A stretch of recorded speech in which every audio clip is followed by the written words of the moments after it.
حضرت ہشام بن عامر رضی اللہ تعالی عنہ فرماتے ہیں کہ اللہ کے نبی حضرت محمد مصطفیٰ صلی اللہ علیہ وسلم کو میں نے یہ کہتے ہوئے سنا ہے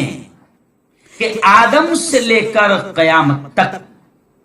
الفاظ پر آپ غور کریں کہ آدم سے لے کر پیارے آقا فرما رہے قیامت تک کئی فتنے آئے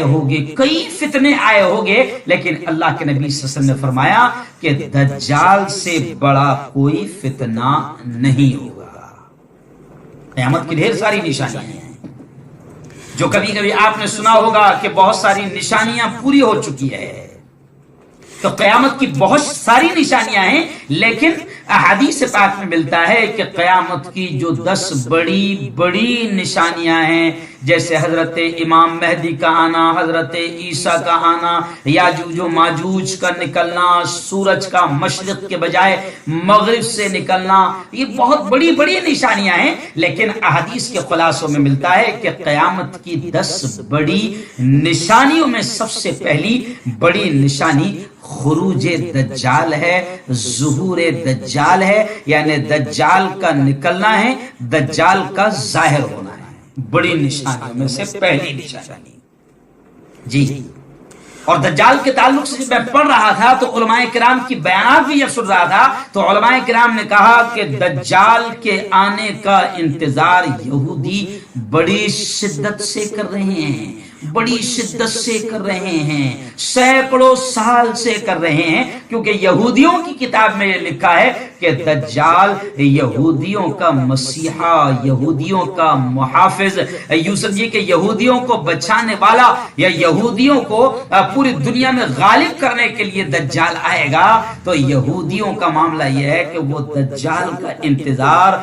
کئی سالوں سے، بلکہ یوں سمجھیے کہ 2 صدیوں سے کر رہے ہیں، بڑی شدت سے یہودی اس کا انتظار کر رہے ہیں، کیونکہ یہودیوں کہ یہاں ان کو مسیحا، دجال کو مسیحا مانا گیا، اور اس امت کو اللہ کے نبی صلی اللہ علیہ وسلم نے دجال کے فتنے سے بچنے کے لیے تعلیم دی، یہاں تک کہ حدیث کے خلاصوں میں آتا ہے کہ فرض نماز کے بعد 4 چیزوں سے بچنے کی آپ صلی اللہ علیہ وسلم نے دعائیں سکھائی ہے اور تعلیم دی ہے کہ 4 چیزیں بڑی خطرناک ہوگی، 4 عذاب بڑے خطرناک ہوگے، 4 آزمائشیں، 4 فتنے بڑے خطرناک ہوگے۔ اللہ کے نبی صلی اللہ علیہ وسلم نے کہا کہ فرض نمازوں کے بعد اللہ سے دعا کیا کرو کہ اللہ عذاب قبر سے بچا لے، جی اے اللہ موت و حیات کی کشمکش اور موت و حیات کی تکلیف سے بچا لے، موت و حیات کے فتنے سے بچا لے اور جہنم کے عذاب سے بچا لے۔ اسی طرح اللہ کے نبی صلی اللہ علیہ وسلم نے فرمایا کہ اللہ سے دعا مانگا کرو، اللہم انی اعوذ بک من فتنۃ الدجال، کہ اللہ دجال کے فتنے سے محفوظ فرما۔ آج آپ دیکھیں میں آگے آؤں گا، لیکن میں سب سے پہلے کہہ رہا ہوں کہ مسلمان کو بلکہ پڑھے لکھے لوگوں کو بھی ابھی تک اللہ معاف فرمائے، دجال کون ہوگا، دجال کا فتنہ کیا ہوگا، کیوں اللہ کے نبی صلی اللہ علیہ وسلم اس سے بچنے کی تعلیم سکھا رہے ہیں اور طریقے بتا رہے ہیں اور دعائیں سکھا رہے ہیں، آج تک مسلمان کو اس سے کوئی لینا دینا نہیں۔ وہ سمجھتا ہے کہ ابھی کے جو یاجوج ماجوج ہے یہاں پر بیٹھے ہوئے ہندوستان میں، ان سے کیسے بچا جائے،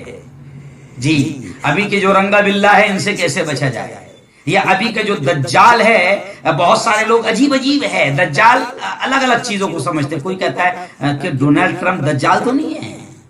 امریکہ کا صدر دجال تو نہیں ہے، کیا اس کا فتنہ بڑا خطرناک تو نہیں ہے، اس سے بچنا چاہیے۔ تو عجیب چیزیں لوگوں کے ذہن میں، لیکن آئیے میں تھوڑا سا تفصیل سے آپ کو بتا دوں کہ دجال کون ہے اور دجال کا فتنہ کیا ہوگا، دجال کتنی تباہی مچائے گا، کیسی تباہی مچائے گا، اور پھر دجال کو قتل کون کرے گا اور دجال کو قتل کہاں کیا جائے گا، اور پیارے آقا محمد مصطفیٰ صلی اللہ علیہ وسلم نے دجال کے تعلق سے کیا کہا ہے۔ آئیے تھوڑی سی تفصیل سن لیتے ہیں اسی عنوان پر۔ علماء کہتے ہیں کہ جو لفظ دجال ہے، دجال وہ دجل سے بنا ہے. دجل کے معنی ہوتے ہیں دھوکہ دینے والا، دھوکہ دینا، فریب دینا. دجال